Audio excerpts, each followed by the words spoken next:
Mesdames, Messieurs, bienvenue à cette nouvelle mouture du Guide de l'auto à TVA Sport. De toutes les voitures qui font rêver jeunes et moins jeunes, la Subaru WRX STI et la Golf R de Volkswagen sont assurément parmi les plus désirables qu'on peut retrouver sur le marché.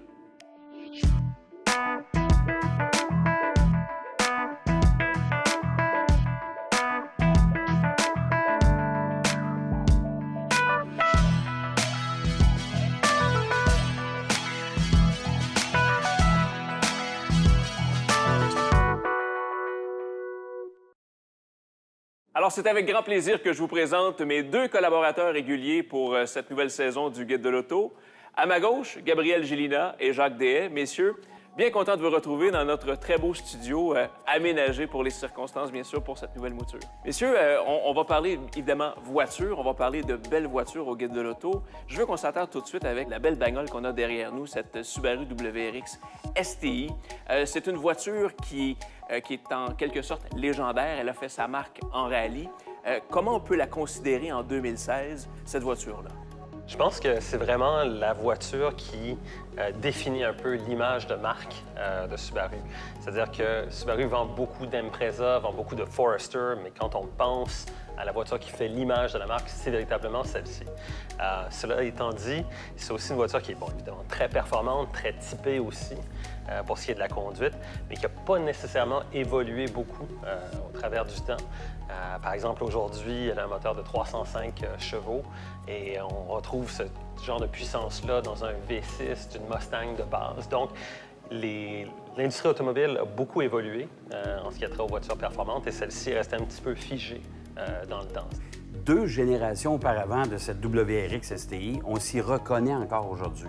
C'est vrai qu'il n'y a pas eu beaucoup d'évolution, pas eu beaucoup de changements, à part évidemment le style qui s'est peaufiné avec le temps. Et moi, je me souviens qu'au Salon de l'Auto de New York, il y a quelques années, on nous avait présenté un concept, la nouvelle génération de cette STI, une voiture tout à fait magnifique, et on nous avait promis chez Subaru que l'Impreza deviendrait un modèle en soi et que la WRX serait détachée de ça.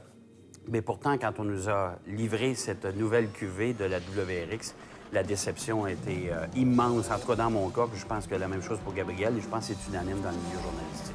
Et ça pourrait s'expliquer comment cette hésitation-là à Subaru à se lancer justement dans une distinction qui pourrait vraiment là, dire, ben voici, ça c'est ce modèle-là et ça c'est l'autre modèle. Il ne faut pas oublier une chose, Subaru, c'est pas un grand constructeur à l'échelle mondiale. Et en ce qui a trait aux ressources qu'ils ont pour développer des modèles, il est clair que le volume de vente est relativement limité pour la WRX et la WRX STI. Ils ont une recette qui fonctionnait bien. Ça coûterait très cher aussi de faire évoluer la voiture dans la modernité. Et puis, de ce côté-là, j'ai l'impression qu'ils se contentent un petit peu d'avoir une bonne voiture, une voiture qui satisfait les amateurs, ceux qui sont vraiment des fans de ce type de modèle-là. Donc, c'est peut-être une des raisons, le fait qu'il manque un petit peu de ressources financières pour faire développer, évoluer un modèle dont le volume de vente est relativement limité. On la compare maintenant avec une concurrente directe qui est disponible sur notre marché, la Volkswagen, la Golf R. Deux motorisations en termes de puissance qui se ressemblent. Il y a seulement 13 chevaux qui séparent les deux forces. Celle-là est un peu plus puissante. Mais comment se fait-il encore qu'aujourd'hui que celle-ci soit beaucoup plus gourmande avec seulement 13 chevaux de plus? Chez Volkswagen, on est beaucoup plus... je pense qu'on a des avances technologiques qui sont plus poussées que chez Subaru. Et aussi, un autre facteur qui est important, c'est l'étagement des rapports de boîte de la transmission. C'est une boîte qui a des étagements très, très courts, très serrés entre les différents rapports. Et aussi, c'est un moteur qui développe son couple maximal à très haut régime, 4000 tours minute.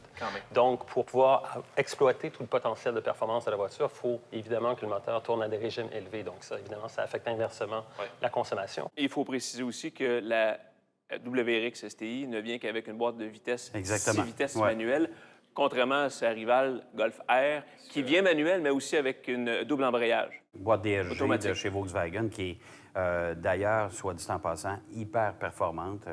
Honnêtement, pour une voiture à utilisation quotidienne, c'est probablement la boîte de vitesse que je préfère. Cette voiture-là a un répartiteur de couple, ce qui n'est pas le cas pour la Golf R.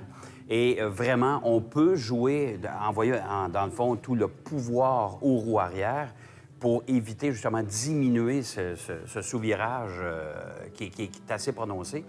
Mais il faut vraiment, là, il faut y mettre la gomme au maximum. Est-ce que c'est efficace? Est-ce que c'est un gadget qui vaut la peine d'être essayé et d'être utilisé? Parce qu'au quotidien, on s'entend qu'on ne verra jamais la différence.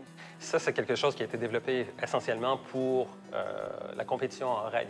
Donc, ça permet, au niveau d'un petit interrupteur qui est sur la console centrale, de varier la répartition du couple entre le train avant et le train arrière. Donc, on peut envoyer un peu plus de couple sur le train arrière de façon à réduire un petit peu le sous-virage. Pour vraiment sentir la différence entre les divers niveaux là, de l'ajustement du différentiel central, il faut vraiment que tu roules vite. Et là, évidemment, c'est sur un circuit que ça tu se vas le passe, faire, évidemment. exactement, pas sur la route. Allons-y plus dans l'intérieur des deux véhicules. On sait que à la base, le consommateur qui va chercher ça va chercher clairement de la performance. Mais l'habitacle, il faut s'y attarder dans les deux cas. Comment vous aimez celui de la WRX STI? Ben, moi, je dirais encore une fois que c'est là qu'on prend vraiment conscience du fait que la voiture n'a pas beaucoup évolué. Et on regarde la disposition des commandes, des indicateurs, tout ça. Ça fait vraiment un petit peu vieux jeu. La qualité des matériaux aussi n'est pas vraiment à la hauteur. De ce côté-là, la Golf R est infiniment plus raffinée.